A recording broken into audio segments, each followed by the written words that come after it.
මේ පේපරේ පළවෙනි ප්‍රශ්නේ තියෙන්නේ පහත දක්වන සංඛ්‍යා රටාවේ ඊළඟ පද දෙක ලියන්න. දැන් මේ සංඛ්‍යා රටාවේ පළවෙනි පදේ තියෙන්නේ 3න් 1. ඊපස්සේ තියෙන්නේ 3න් 2. දැන් මෙතන ඊට පස්සේ තියෙන්නේ 1. 1 වෙලා තියෙන්නේ දැන් මෙතන 3න් 1, 3න් 2, 3න් 3.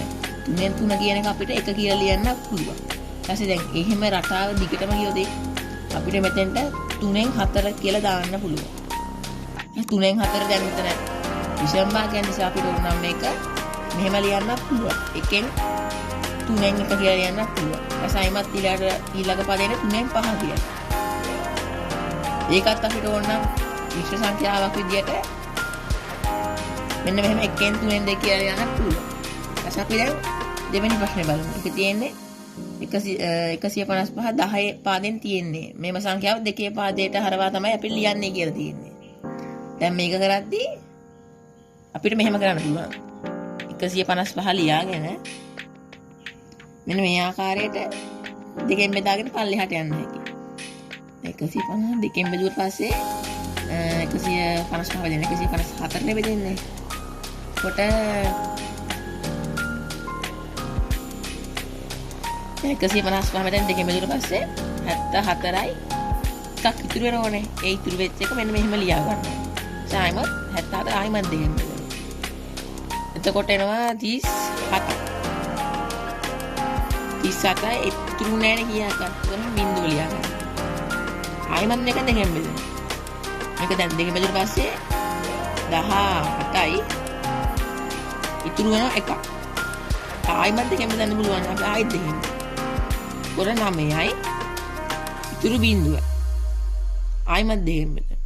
එතකොට 4යි ඉතුරු 1යි. ආයිමත් දෙකෙන් බෙදෙනවා. එතකොට 2යි ඉතුරු නෑනේ බිංදුව. ආයිමත් දෙකෙන් බෙදුවට පස්සේ මේක 1යි ඉතුරු බිංදුවයි. ඊපස්සේ මේක දැන් මොන තව එකක් බෙදලා ගන්නවත් නැහැ කි. දැන් මෙහෙම තියෙනකොට ලේසි. මෙතනින් මෙහෙම ලියුවම හරියට. එතකොට 1 බිංදුව බිංදුව 1 බිංදුව 1 බිංදුව 1 මෙහෙම යටින් දෙක කියලා තමයි නැත්නම් දෙක කියලා ලිව්වමත් හරි. දැන් අපි ඊළඟ ගන්න බලමු. අගේ සොයන්න. රුපියල් 250න් 5න් 4 කීයද කියලා අහන්න. කොට දැන් මේක කරන්න පුළුවන් ක්‍රම ගොඩක් තියෙනවා. අපි දැන් මේ ක්‍රමයට බලමු. ඔහොම ලියාගෙන දැන් මෙහෙම කරන්න අපි දැන් මොකද සරල විදිහට තියන්නේ. කොට අපිට මෙහෙම කරන්න හැකි. 254න් ගුණ කරනවා.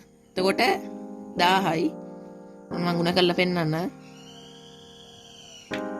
එතන බිංදුවයි 4 දෙකක් ඉතුරුයි 4 8යි 2යි 1000යි. දැන් ඒතකොට මේක සූළු කරා අපි. එතකොට 1000 එනවනේ. දැන් මේ 5න් බෙදන්න ඕනේ. අපි 10 5න් බෙදමු. එතන 10ට 5 2යි 10යි බිංදුවයි බිංදුවයි බිංදුවයි අපිට උත්තරයක් 200යි කියලා. දැන් අපි රුපියල් කීයද කියලා නහන අපි ලියන්න ඕන රුපියල් 200.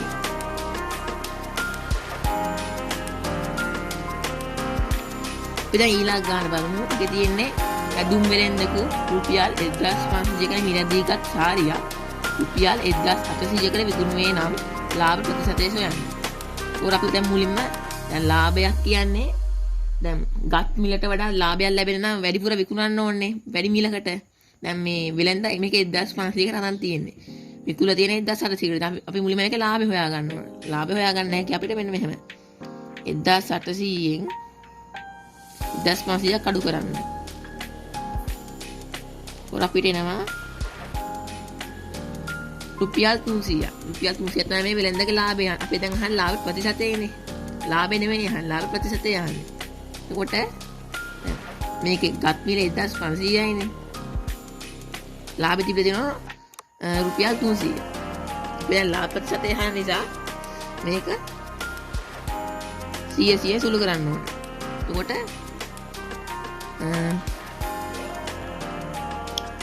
දැන් අපි මෙතන මෙන්න මෙතන බෙදෙන එක වෙන්නේ. අපි දැන් මෙන්න මේ බෙදද්දී මේ තියෙන අපි දැන් බිංදු තියෙද්දි බිංදු මේ විදිහට කපා ගන්න හැකියි. ඒක පුළුවන් දැන් තියෙන 300 බෙදීම් 15. අපි එතකොට දැන් මෙතන ලේසි විදිහට ගන්න හැද මේ බිංදුව පොඩක් චුට්ටකට අමතක කරලා 30 15 මෙදුන පස්සේ මෙතන 2යි. දැන් මෙතන තාම මෙතන බිංදුවක් තියෙනවනේ. කොට 20යි. ඒකට අපිට ලාභ ප්‍රතිශතයේ විදිහට 120 උත්තරය ගන්න පුළුවන්. හරිනේ. ඊට අපි දැන් ඊළඟ ගන්න සුළු කරන්නයි කියලා තියෙන්නේ. දැන් මෙතන තියෙනවා වරහණක් ඇතුලේ ඒ ඍණ 3 අයිමත් වරහණක් ඇතුලේ ඒ ඍණ 5. දැන් මෙතන වරහණක් තියෙනවා කියන්නේ මෙතන කොයි වෙලාවෙත් විතර ಗುಣ කිරීමක් තමයි තියෙන්නේ. අපි දැන් මේක සුළු කරද්දී මෙන්න මේ පළවෙනි පදේ ඊළඟ පදය ඇතුලේ තියෙන මෙන්න මේ පද දෙක ගුණ කරන්න ඕනේ. කොට අපි මේක දැන් මේ විදිහින් ලියාගත්තොත් ඒ ගුණ කිරීම ඒ අසයිමත් ඒ ගුණ කිරීම ඍණ 5. එහෙම තියෙන්නේ. අපි දැන් මේක මේ පදයෙන් ගුණ කරන්න ඕනේ. කොට අපිට මුලින්ම මේක ගන්න හැකි ඒ වර්ග ඒ ගුණ කරා මේ වර්ගනේ එන්නේ. සේ ඍණ 5 ගුණ කරලා ඍණ නිසා මෙතන අපි ගුණ කිරීමක් තියෙන නිසා වරහණක් දාන්න ඕන. දැන් වරහණ අපි දැම්මා. අපිට බලමු දැන් මේක සුළු කරසේ දැන් ඍණ 5යි a එන්නේ. අයි මෙතන ඍණ සංඛ්‍යාවන් නිසා අයිමත් මෙතන ඍණ 3 තියෙන. ඍණ 3 ගුණ කරන්න ඕන මේ පද දෙකෙන්. ඊපස්සේ ඍණ 3 ධන a මෙතන ධන a තියෙන්නේ. ඊට පස්සේ ධනයි ඍණයි ඍණමනේ. ඒකට ඍණ 3යි එන්නේ.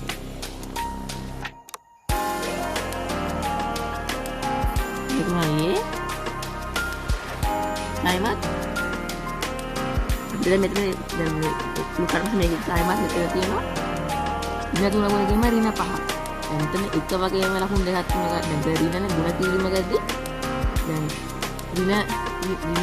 ඍණ වලින්ම ගුණ කරන එක ධන බවට පත් වෙනවා. එතකොට අපි මුලින්ම හිතන දැන් 3 5 ගුණ කරලා පස්සේ 15යි. ඊට අපි මේ ලකුණු දෙක වල ලකුණු දෙක එකම ලකුණු නිසා ඒක ඍණයි ඍණයි ධන වෙනවා. එතකොට මෙතෙන්ට කොට එන්නේ a වර්ග ඍණ 5යි ඍණ 3යි ධන 15. මේක අපිට අවසාන උත්තරේ විදියට මෙතන සුළු කරන්න හැකිනේ. අපිට a වර්ග ඍණ 5යි ඍණ 3යි ඍණ 5යි ඍණ 3යි ඍණ 8යි ධන 15. මේක අවසාන උත්තරේ විදියට ගන්න පුළුවන්. ඊට පස්සේ සාධක සොයන්න කියලා තියෙනවා.